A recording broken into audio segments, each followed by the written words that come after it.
Before we start, I just want to say I'm trying out a new format. I recorded this by just kind of like talking for an hour, and then I sort of cut and condensed my thoughts down as much as I could. You'll see the length of this video and you'll go, oh my god, this is the condensed version? Yes, this is the condensed version. Holy shit. I jump around a lot from topic to topic. There is no real structure to this. So fair warning, there are also spoilers, and I swear a lot. So no kids allowed. Anyway, enjoy my review of Toy Story 5, if you can call it a review. I guess it's more like the ramblings and rantings of a crazy person. Hey everybody, this is the show. Welcome back. Welcome back to the show. It's been a while. It's been like 2 years or something? Like, oh my god. I haven't put out a review in a million billion years. I made a New Year's resolution this year that I was going to make like movie reviews. I was going to be like, this is the year, man. YouTube. This is going to be my year, dude. I'm going to make it big on the internet.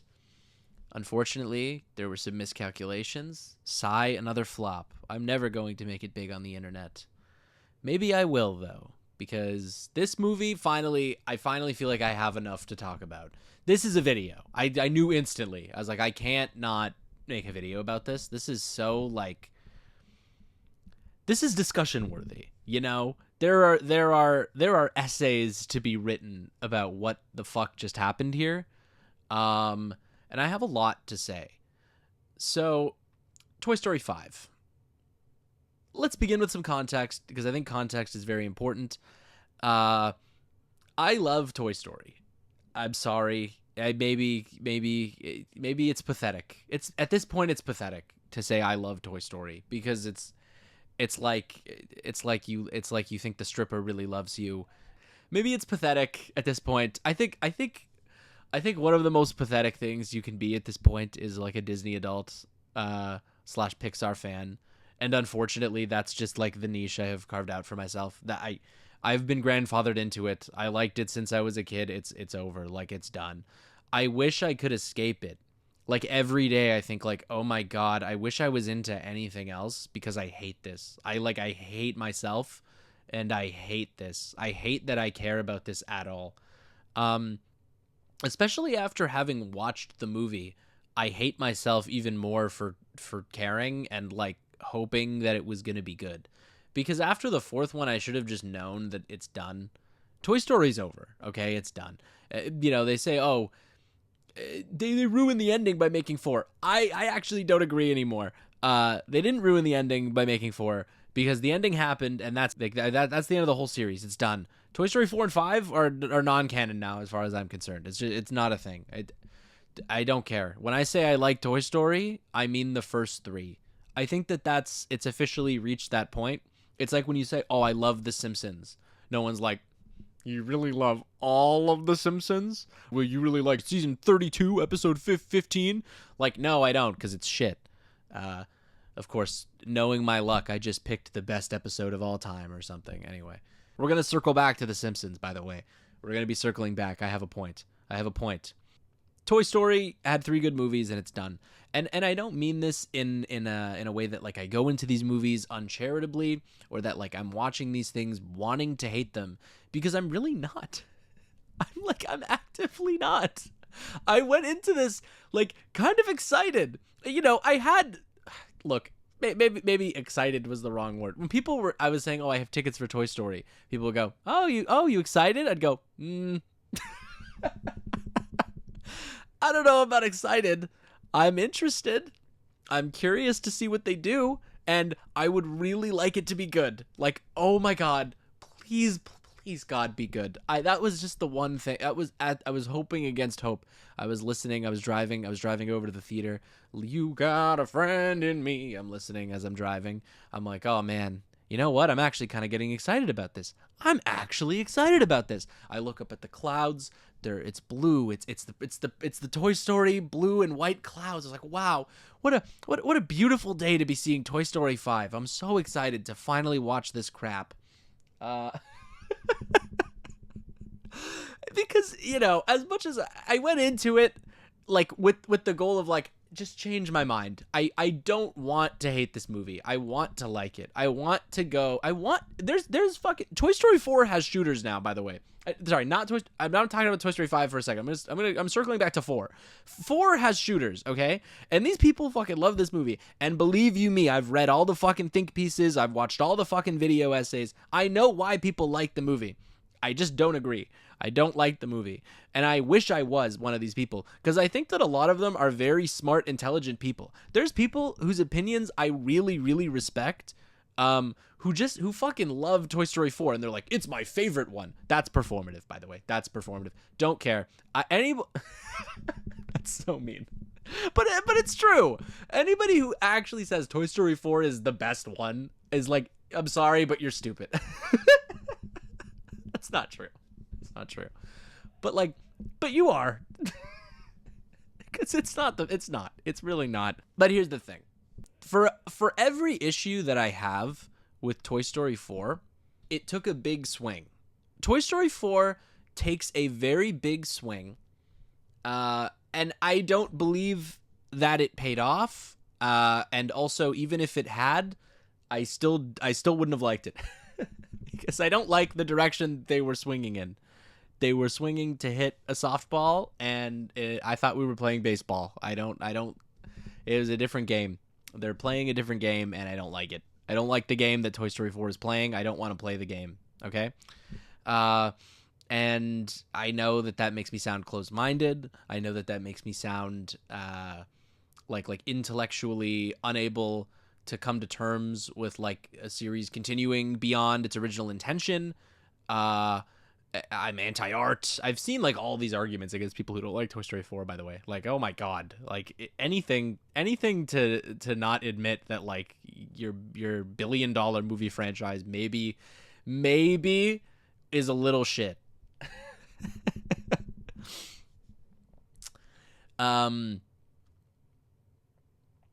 But yeah, Toy Story 4 took a big swing. It took a very big swing. I don't like what they were swinging at. But I accepted the fact that they took a big swing, and I appreciated the fact that they took a big swing. In fact, I was kind of happy that they did, because it justified its existence in doing so. I was like, you know what? I don't agree with this story direction. Not only do I not agree with it, I actively dislike it. And had the writing chops been there to back it up, maybe I would have been fine with it. I can't speak for that, alternate universe where that happened, because it didn't, and the version of the movie that we have is bad, and it's so bad that it like completely turned me off from the idea that they were trying to get at. I don't like it. And so I guess my issue is Toy Story 4 takes a big swing. And even though I think it misses, at least it took that swing. Toy Story 5 doesn't take a swing. There's no big anything. There's some big ideas, I guess. But the movie feels so small in scale that it doesn't feel like equipped to handle any of them.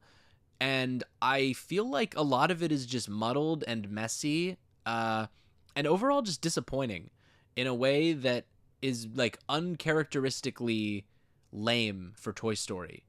Even Toy Story 4, a movie I actively dislike, still has a lot of redeeming elements. Like I would still consider Toy Story 4 like a 6 out of 10 movie. On like a purely objective technical level, there are a lot of things to love about Toy Story 4. It looks very nice. Like the directing is genuinely like impressive. It's beautifully shot. And well lit, which is just like, those aren't really like things to mention in an animated movie typically. Like the lighting and like camera direction aren't often like standout aspects of the movie. But Toy Story 4 is like the rare exception to that. It looks very nice in those two ways. So I can give it credit there. I don't think that necessarily makes a good movie. But I can be impressed by some of the technical aspects of the movie while still being disappointed at the overall results, because I think the core of that one was flawed. Toy Story 5, it's almost the opposite problem. The core of Toy Story 5, I actually don't think is flawed. The core, like the very center of this with Jesse, you have like a nugget of a really good idea in there. And I think they do stick the landing in places, in parts. I think a lot of that is heavily reliant on the previous movies for context and yada, yada, yada.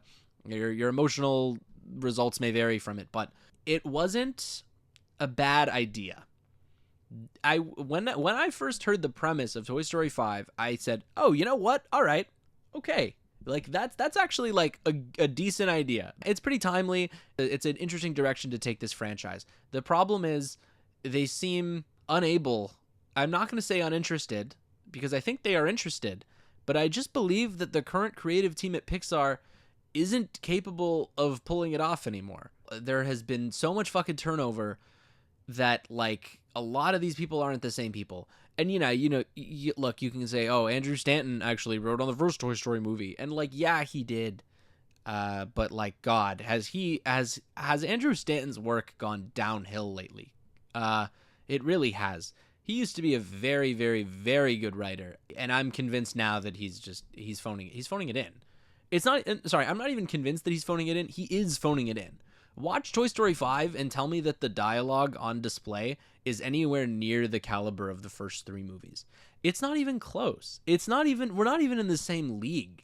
Oh my God, has the dialogue been dumbed down to shit? The word choices feel very dumbed down. Seriously, bear with me. Like, the first 3 Toy Story movies used a lot of big words. That sounds so stupid. But it did. They used a lot of big words. Why does Pixar think that modern audiences can't handle good dialogue? It doesn't make any sense to me. I hate the way that the characters talk. I hate it. I hate it. I hate it.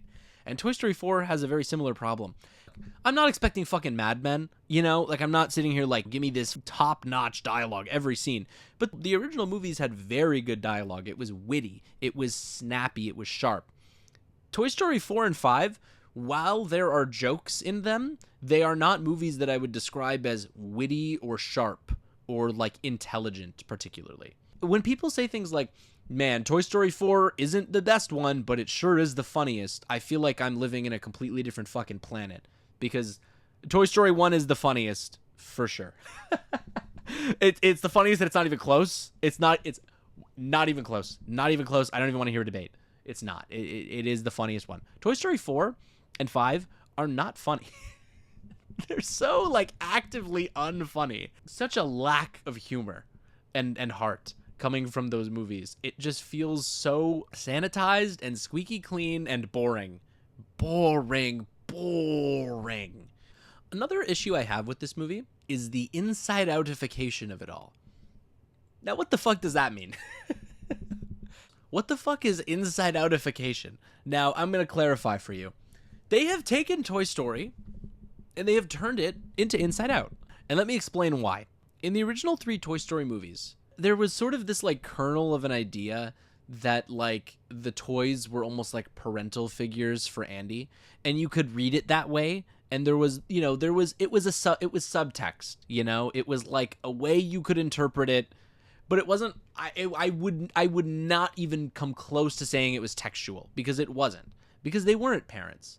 The relationship isn't parental. If anything, Andy is almost like more of a parent to them. It's kind of a strange dynamic, and something that I really liked about the original 3 movies. They're not overly concerned with the specific goings-on of Andy's life. Right? Like, am I crazy? Watch the original 3 movies again and tell me anything that you know about Andy's personal life. Like, pretty much nothing, because it's irrelevant, because it doesn't really matter. Andy is, like, kind of more an idea. He's sort of more of a prop. And hey, I'm not saying that, like, any exploration of Andy's character would be unwelcome or, like, lame. But I think that the movies were smart to not do that, because it starts to kind of muddy the waters a bit, right? The waters are muddy. The waters are muddy, and you're muddying them.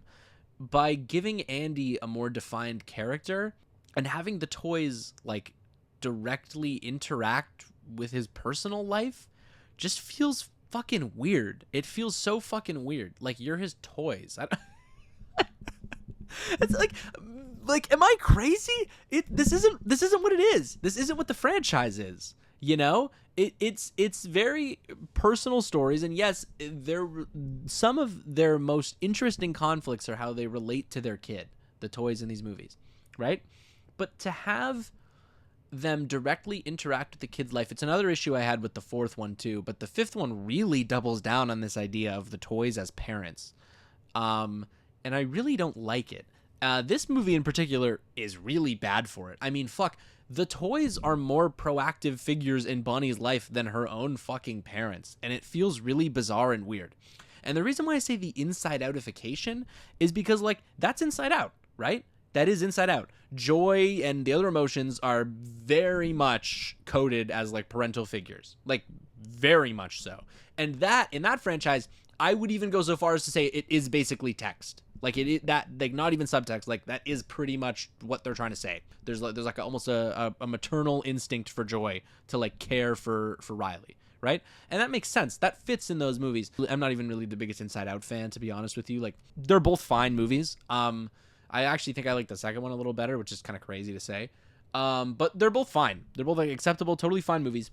But that particular character relationship makes a lot of sense, right? Because not only are they her emotions, like they are literally her. They are literally Riley. They live inside of her head, right? So Riley's well-being like directly correlates to their well-being. In Toy Story 5, you could make that argument, I guess, but it feels a lot more forced to me in a way that Inside Out doesn't.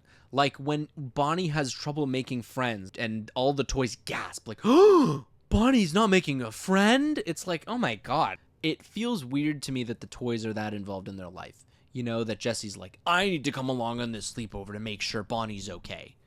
Why? I don't get it. I really don't get it. And I get it if the framing is that the toys are supposed to be like a metaphor for like some kind of parental figure, right? But the thing is that they weren't before, and now all of a sudden everything else feels secondary to this metaphor. When it comes to long-running franchises, there's this tendency for people to judge the newest things based off of the worst things and not the best things. So I told you we'd circle back to The Simpsons. We're going to circle back to The Simpsons. Now, I remember a couple of years ago, I was seeing on Twitter and, you know, all social media in general, people were posting about how The Simpsons is actually good now. The Simpsons is good now, guys. It's getting really good. And I was like, really? Like, I don't believe you, because it hasn't been good in fucking 20 years. But I said, you know what? Like, I'm gonna check it out. I'm gonna watch a modern Simpsons episode. I'm gonna see. I looked it up. I was like, what's like the best reviewed like modern episode? I clicked one. I put it on, and I watched it, and it was fucking shit. It was dog shit. It was terrible. I was like, what is this crap? You're watching this crap, and you honest to God think it's good? That's fucking crazy. That's crazy. And here's why. The phenomenon that I was experiencing is actually very common in long-running franchises. So what's happening here is that, you know, when people say, you know, The Simpsons season 36 is really good, it's because they've been watching for so long and they've been watching through so much crap that they're no longer comparing it to like season 5 when it was like really, really good, because now that's not even a possibility in their head that it could be that good. That's not even on their radar. In their head now, The Simpsons is this standard of quality because they've been watching all of the crap. So when something elevates even slightly above that level of crap, it's the greatest fucking thing they've ever seen in their lives. And they go, guys, Simpsons is really good now. The show's actually good. You guys should check this out. It's fire. Like, it gets really good in season 37, episode 6, guys. Like, it actually starts to come back. It's like, no. No, it doesn't. No, it doesn't. You have Stockholm syndromed yourself into believing that the show is good now. This is Toy Story 5. Toy Story 5 is the same. Toy Story 4 lowered the bar so much that people are comparing it to 4, and they're not even comparing it to the other ones anymore. That is my official reasoning for why people like Toy Story 5. Because otherwise I can't understand it. I can't believe it. I can't believe it. I can't see a world where somebody likes 4 and doesn't like 5. It isn't a thing. Though I will say I enjoyed 4 a little more. But I think on like a writing level, they're more or less the same. There's things about 5 that really piss me off. For one thing, it's fully just a cartoon now. I understand that it always was a cartoon. You know, I'm not gonna be like I'm not trying to argue that Toy Story wasn't an animated movie before. But what I am arguing is that the logic the world operated in felt very grounded. Toy Story 4 and 5 do not exist in a grounded world. They just don't. Do you remember how in the first one it was like this Herculean effort to just escape one kid's house? Do you remember that? Do you remember how in Toy Story 2 and 3 and, you know, it was like everything felt very difficult for the toys to do. You really felt the sense of scale. In 4 and 5, they're just fucking going places. The subplot with the Buzz Lightyears just goes nowhere, by the way. Not only was the plotline completely unnecessary, but it also just removed any sense of believability that the world had left. They're like hijacking cranes and like sailing across the ocean in a boat that they made out of sticks and on a desert island. I just don't care. Any intrigue that I had and sense of like, fuck it, whatever, like it's at least it's kind of funny, is removed by the fact that like it ultimately ended up completely pointless in the movie anyway. So not only does it break any sense of immersion that I had left, it just it's pointless. It doesn't pay off. There is no moment where where everything comes full circle and you're like, I know why these characters were in the movie now. Oh my god, this is such a great moment. I understand that like by the end of the movie they like fly and help them out of the truck or whatever, but that feels so superfluous and could have been accomplished in like any number of other ways. Even when they like meet up, like when the subplots finally clash, the moment feels so anticlimactic because it doesn't really build to anything. When they were setting the subplot up, I remember thinking to myself, like, oh man, the moment that the two plots converge is probably going to be really funny. Like, I was like, look, like, I kind of am not fucking with this movie, but, like, if they stick the landing, like, this moment is going to be really good. And, like, I don't know, it just kind of happens, and it feels so lame. I was kind of expecting it to be funnier. Not that I have, like, a better version of what it would have been, but, like, I don't know, I don't work at Pixar. I feel like there's a version of this movie where the two subplots converging was more entertaining, or at least justified the fact that it was just like 15 minutes of bullshit that didn't mean anything. So ultimately, even though the Buzz Lightyear subplot might have been my favorite part of the movie, just conceptually, it's funny to watch all of them run around and stuff. But it was also completely unnecessary in almost every way, and there was basically no reason for them to be there. So another knock against this movie, very pointless. Toy Story 5 has no stakes. Look at this movie, big picture for a second. Let's go big picture for all of these movies, okay? We're gonna go movie by movie. Toy Story movies often have some kind of ticking clock or some kind of external force or pressure that causes the characters to need to act immediately, right? We need to solve this problem right now or else we are fucked, right?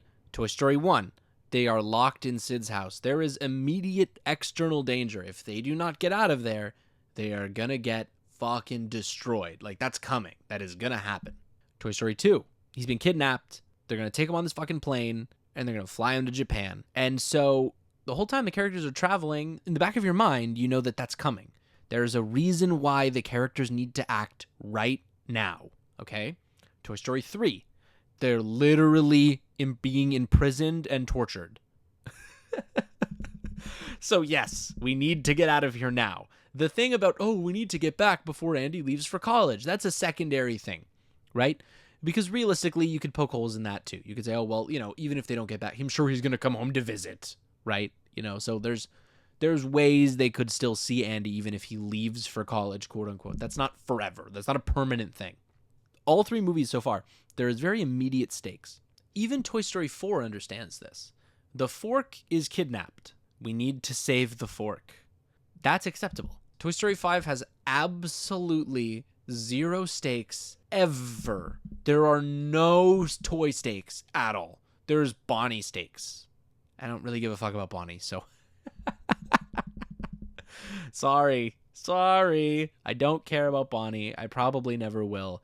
Toy Story 5 has Bonnie stakes and has no toy stakes. What do you mean there's no toy stakes?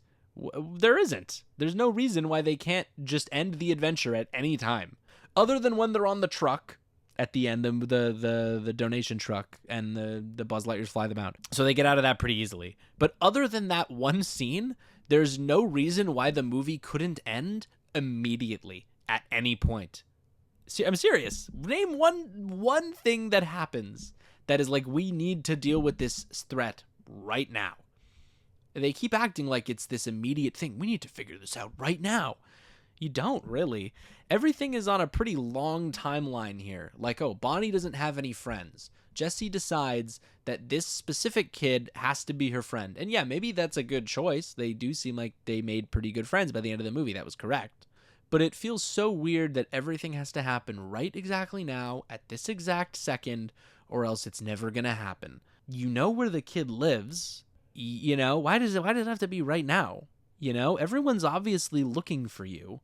So the stakes in the movie are non-existent. At any point, they can stop doing this fucking the friendship quest. I think that this ties into my issue with the toys being parents. Is like, why the fuck is the whole movie about how we have to find a friend for our kid? It should be about the toys and not the kid. And yes, I get that Jessie also has, you know, her personal conflict that she kind of overcomes in this movie. And I think that is the one stroke of brilliance that this movie has, of having Jessie as the central character in the toys versus tech dilemma. Because I think that it's brilliant. That is a brilliant idea, because she is like probably the perfect vehicle for that story. That's Jessie. With her under the tree, and, you know, the kid, and the kid's name is Jessie. It's like, okay, I got that. That was good. I cried. And the reason I cried was because it was closure for a character that I've cared about for like 20 fucking years of my life, right? So, not to defend myself, but that's why I cried. I don't think that it was because of anything that was particularly moving about the movie itself that I was watching, Toy Story 5. It wasn't like particularly great storytelling. I wasn't blown away by like how they did it.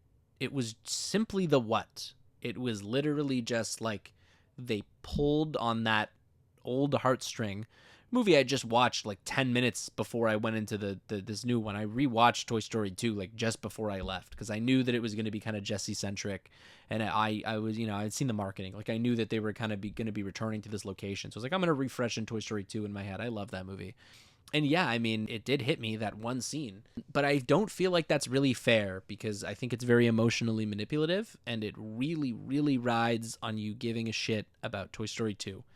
And I don't consider that good storytelling. I don't consider it good storytelling to remind you of a better movie, and add in like a tacked on emotional resolution for a 20-year-old story in the middle of your news story.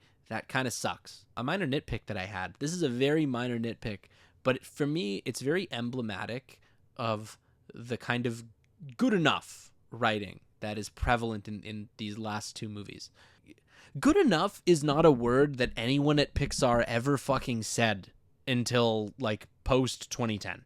If you said good enough, somebody would grab you by the fucking shirt collar and throw you out the front door for like the first 20 years of Pixar as a company. Okay? Good enough wasn't a thing they said. Here's a scene for you in Toy Story 5 that is very emblematic of this to me. Jessie's trying to get inside of Blaze's house. Blaze's mom opens the door and says, "Bye, honey, I'm leaving. I'll be back soon."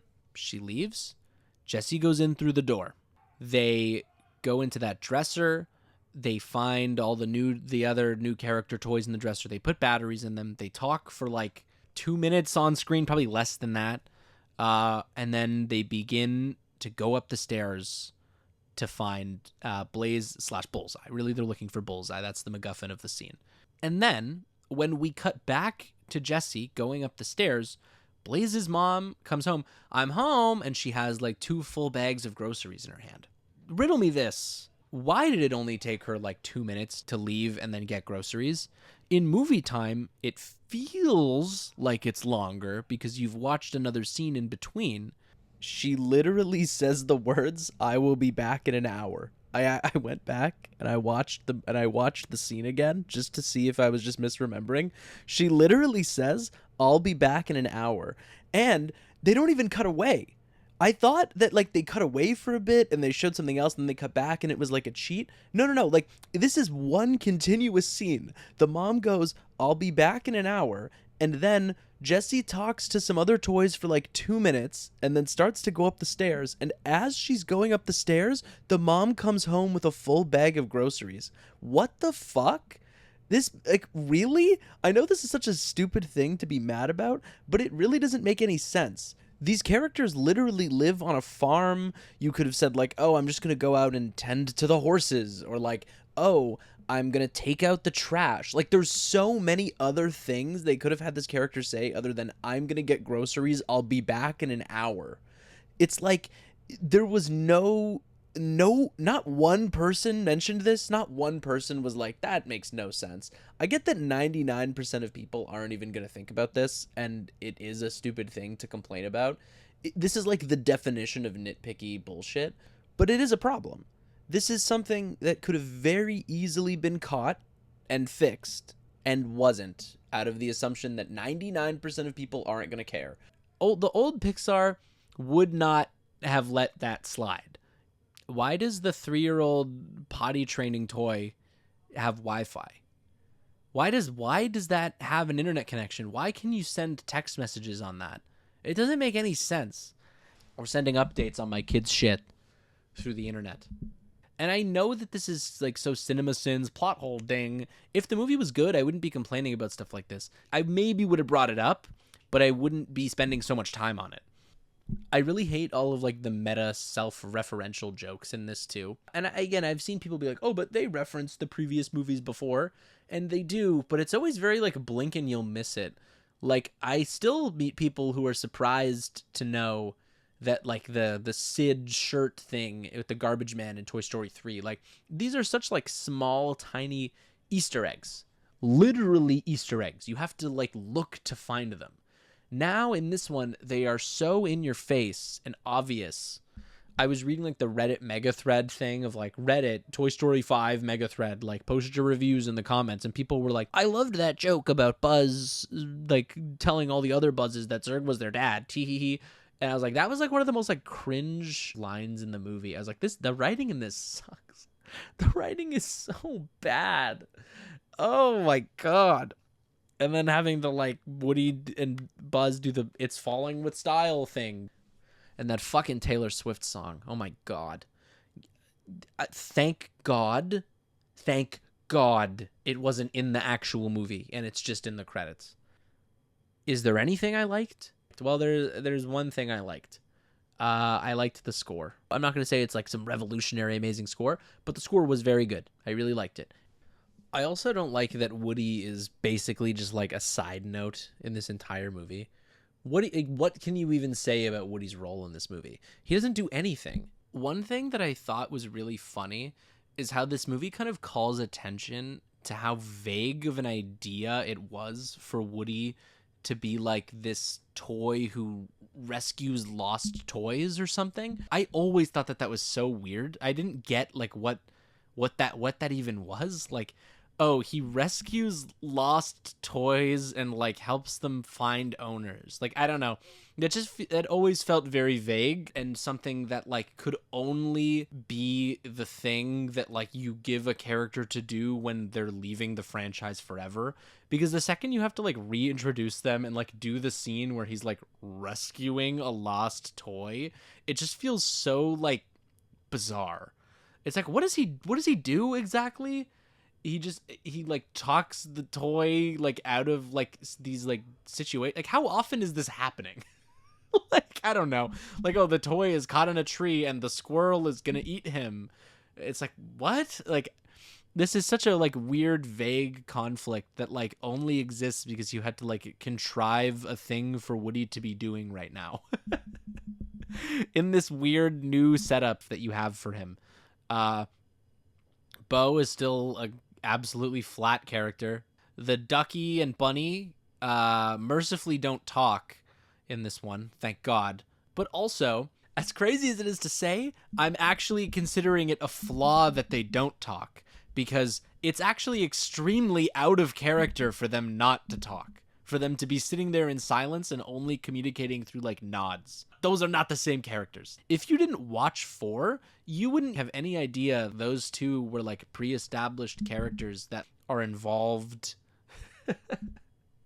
They had lines. They used to like talk a lot. Speaking of side characters who are completely abandoned, let's talk about the entire secondary cast of the franchise. They are put in a box. They literally put them in a box and put them in the garage. Out of sight, out of mind. They are not relevant. If they are not Buzz, Woody, or Jesse, they are not relevant. And even if you are Woody,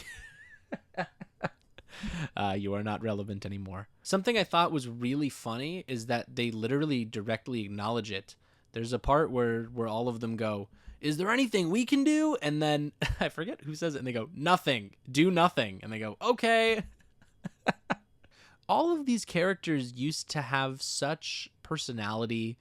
They always had something to say, you know? And so when Mr. Potato Head stops being an asshole, and only vaguely is kind of mean, but barely, and also doesn't really talk, that motherfucker always had something to say. He was always like, "Oh, fuck you, Woody. You're gonna go to the attic." You know, he always had a joke to crack. No jokes being cracked. And I get that the voice actor died. I understand that that's a hard situation, but also like, then don't make the movie then. You could do what this movie did and recast him. They recasted him. He's already been recast, so let him fucking talk and let him fucking be himself. He's not being himself. This is not the same character anymore. I have a big problem when they recast voice actors. So for me, specifically, it's voices. I can always fucking tell. It probably still would have bothered me that the voice wasn't the same. But I could have at least like come to have an appreciation for the new voice had they given him actually funny things to say. But they don't really give him anything funny to say. So he's a pointless addition to the movie. He's just there so they can check off a list that Mr. Potato Head is in the movie. John Ratzenberger as Ham. Apparently he's like a MAGA guy now. I don't know. Sure. Ham only has one line in this movie, and honestly, it's probably like the funniest line in the whole thing. And he just goes like, "I call behind the dresser. That'll probably buy me a couple years." I was like, "Oh, that's funny, sure." It gives like reused sound file from 3, like a cut joke. Like, I'm not sure if that's what it is, but that's what it seems like. I hate the conflict between Woody and Buzz in this movie. The weird deputy thing. It's so bizarre. It feels completely out of character and poorly defined. I don't really understand what they're even arguing about or why anyone cares. They're children now. This is a conflict that like only like a 7-year-old could have. She said I was her deputy. No, I'm her deputy. What the fuck? What are we talking about? This is just made up bullshit terminology that you're just making up on the spot. This was never a thing before. She's the sheriff and I'm the deputy of the room. It's like, what? What the fuck are you talking about? When was that ever like a thing that mattered at all? Remember when these characters were like adult coded and they had like meetings and like, you know, weren't 5 years old? Woody and Buzz don't really argue like that. They don't really bicker. It's not like bickering. It's never like that. And then in Toy Story 2 and 3, they just got along really well. When they argued, it wasn't over like nothing. It was like real, actual things. And then you know, Mr. Potato Head in this movie goes like, "It's nice to see them arguing again." And I'm like, again, the only time they ever argued was when like they first met. After Toy Story 1, they don't really argue. Find me like one example of them like bickering in an argument. If there is a fight, it's a very like serious coded fight. The Buzz marriage proposal thing was stupid. Just stupid. I've seen this cliche so many times. He's gonna pop the question, but then he gets interrupted by something else. It's just, oh man, oh my god, how many times have you fucking seen this? In fucking Disney movies even. This happens all the time. This is such a cliche. I can't believe that was actually the subplot they went with for Buzz. I've found their relationship progression in general to be annoyingly slow. This is something that goes all the way back to the third movie, to be 100% fair to this one. I always thought it was bizarre how Toy Story 3 treats it as if it's only been like a month since Toy Story 2, and like Jesse and Buzz's relationship hasn't progressed at all over the course of like 10 years. It's still like a will they, won't they thing. And if I remember correctly, the fourth one just like doesn't even acknowledge it at all. So it just made it even more weird that for some reason it's come back into like the main focus of a plot line in this one. And such a big jump. I'm gonna ask her to marry me. It's like, oh, I didn't even realize that this is where they were at now. Okay. And also, I haven't even talked about the lily pad. What a flat, boring, nothing character. I don't know. For a series that has such like well-defined personalities, I'm getting a whole lot of nothing from the lily pad. I mean, fuck, even like the characters from the last movie felt a lot more like defined, you know? Like I get the ducky and the bunny. I get Duke Kaboom. I'm not really getting anything from the lily pad at all. I have no strong feelings one way or the other. It's just such a nothing burger of a character that like I I don't know what to tell you. It's pretty much just a plot device. They try to make you kind of care about it in the third act. I can't imagine anyone does, but you know, I guess some people do. The movie reviewed well. I don't know what to say. I guess in summary, I don't understand why this movie reviewed well. It's funny to go back and look at some reviews of older Pixar movies, like the ones that didn't review well. I can't imagine a world where this is better than Monsters University.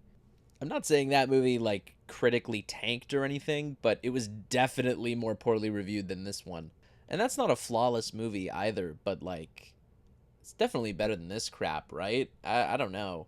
I feel like the bar has just gotten so much lower that if Monsters University came out today, it would probably have like 98% on Rotten Tomatoes, which I think would have been deserved. Not to turn this into like the Monsters University dick riding video, but I live in a world where Toy Story 4 and 5 have better critical reception, and it just feels like weird. I don't get it. I genuinely do not understand why both of these movies have a strong critical reception. Like, these are both obvious slam dunk bad movies that you can just, you know, you can just talk for hours and hours about how shit they are.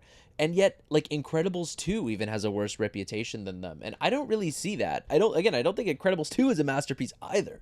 But I think it's a much stronger effort than either of these two.